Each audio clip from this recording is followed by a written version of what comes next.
Chapter number 15 مصطفیٰ کمال. ہمارا یہ chapter پورا ختم ہو چکا اور آج ہم اس کے کوشچن آنسرز جو ہے ان کو دیکھیں گے. آپ کی ٹیکسٹ بک میں آلموسٹ 17 کوشچنز دیے ہوئے ہیں, ٹھیک ہے, 17 سوال دیے ہوئے ہیں. ان کوشچنز کو ہم نے بڑے ہی دھیان سے اور ٹو دا پوائنٹ کرنا ہے. میں نے آپ کو پہلے بھی بہت دفعہ یہ بات رپیٹ کی اور بتایا کہ سب سے پہلے آپ کوشچن کو پڑھیے اور اس کو انڈرسٹینڈ کریں, سمجھیں کہ اس میں کیا پوچھا گیا ہے. سم ٹائمس کوشچن کے 2 پارٹس ہوتے ہیں, آپ نے ان دونوں پارٹس کو ڈیل کرنا ہے. پہلے ایک پارٹ کا آپ آنسر دیں گے, پھر دوسرے کا دیں گے.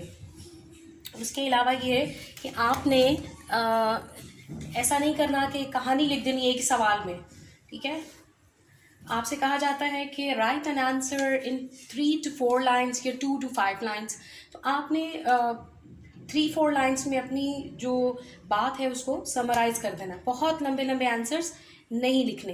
اس کی ایک ریزن تو یہ ہے کہ آپ نے اپنا پیپر میں ٹائم مینیج کرنا ہے. ایسا نہیں کہ ایک ہی پورشن پہ یا ایک ہی پارٹ پہ اتنا آپ ٹائم لگا دیں کہ باقی پیپر کے لیے آپ کے پاس ٹائم نہ بچے. اور ٹو دی پوائنٹ لکھیں. جتنا آپ ٹو دی پوائنٹ لکھیں گے اتنے زیادہ مسٹیکس یا ایررز جو ہیں وہ کم ہوں گے. اچھا جی, پہلا کوشچن ہے, what was the attitude of Turkish government towards the Allies after World War I? پہلی جنگ عظیم کے بعد ترک حکومت کا اتحادیوں کے ساتھ کیسا رویہ تھا؟ The Allies were welcomed by Turkish government. The Badshah himself was eager to cooperate with the Allies to ensure ceasefire. ٹھیک ہے جی, ترکی کی حکومت نے اتحادیوں کو خوش آمدید کہا اور بادشاہ کا جو رویہ وہ بھی ان کے ساتھ بہت اچھا تھا. Why was Mustafa Kemal sent to Anatolia? مصطفیٰ کمال کو اناطولیہ میں کیوں بھیجا گیا؟ A revolt against the Allies started in eastern Anatolia. This caused alarm among the Allies. The Badshah sent Mustafa Kemal there to put down the revolt. مشرقی Anatolia میں اتحادیوں کے خلاف بغاوت شروع ہو گئی. اس نے اتحادیوں میں ایک پریشانی, فکر اور تشویش پیدا کر دی. بادشاہ نے مصطفیٰ کمال کو بغاوت کو چلنے کے لیے وہاں بھیجا. تو یہ ایک پرپس تھا مصطفیٰ کمال کا وہاں جانے کا. What was the reaction of Turkish patriots to the intention of the Allies to partition the Ottoman Empire? اتحادیوں کے سلطنت عثمانیہ کے حصے کرنے کے ارادے سے متعلق حب الوطن ترکوں کا کیا رد عمل تھا؟ The Turks were very angry at the intention of the Allies to partition the Ottoman Empire. ترکی جو ہے وہ بہت زیادہ ناراض تھے, بہت زیادہ ان کو غصہ آیا اس بات پہ کہ اتحادی جو اس بات کا ارادہ رکھتے ہیں کہ ترک کو حصوں میں تبدیل کر دیا جائے, بانٹ دیا جائے. Write a note on Mustafa Kemal's activities in Anatolia. Anatolia میں مصطفیٰ کمال کی سرگرمیوں پر ایک نوٹ لکھیں کہ وہ وہاں پر اس نے کیا کیا کیا. In Anatolia, Mustafa Kemal started a guerrilla war against the Greeks. اس نے گریکس کے خلاف guerrilla war شروع کر دی. He urged the patriots to build up a national army. اور اس نے جو وطن سے محبت کرنے والے لوگ تھے ان سب کو اکٹھا کیا اور انہیں کہا کہ ہم نے ایک قومی فوج بنانی ہے. He suggested the establishment of government at Anatolia. اور اس نے اناطولیہ میں حکومت کے قیام کا مشورہ بھی دیا. Why did Mehmed order Mustafa Kemal to return to Constantinople? محمد نے مصطفیٰ کمال کو قسطنطنیہ واپس آنے کا حکم کیوں دیا؟ مصطفیٰ کمال started a guerrilla war against the Greeks in Anatolia. کیونکہ اس نے اناطولیہ میں یونانیوں کے خلاف جنگ شروع کر دی تھی. He suggested the establishment of government at Anatolia.